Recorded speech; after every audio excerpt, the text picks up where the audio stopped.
গত বছরের আমরা মনে হয় এপ্রিল বা মে মাসে আমরা সিদ্ধান্ত নিল প্রকৃতপক্ষে এই সম্মেলনের যে কাজ সেই কাজ শুরু হয়েছে মনে হয় অক্টোবরে এসে, অক্টোবর নভেম্বর ডিসেম্বরে এই মিলিয়ে কিন্তু কাজ হবে। সুতরাং এটা ওভারঅল আমাদের মুক্তি কাউন্সিলের যে একটা সমস্যা সেই প্রসঙ্গে আসছি তারই প্রতিফলন। তো প্রথমত এখানে যেহেতু প্রথম অধিবেশনে এখানে আমরা মুক্তি কাউন্সিলের সম্মেলন কিন্তু বদরুদ্দিন ওমরকে নিয়ে অনেক কথা আমাদেরকে বলতে হচ্ছে, আমরা বাধ্য, কোনো উপায় নেই ওনাকে আলোচনায় রেখে কোনো ইয়ে করা।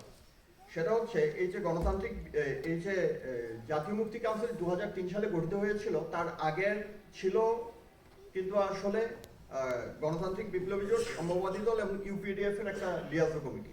এটা 2002 এর শেষের দিকে 2003 সালে সেটা গঠিত হয়েছিল।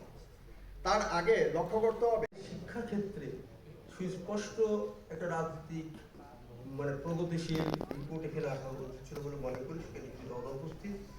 আর একটা হচ্ছে আমাদের দেশে নারী এবং পুরুষ যারা আসলে সংখ্যার দিক থেকে দেখা যাচ্ছে যে নারী পুরুষ প্রায় সমান সমান।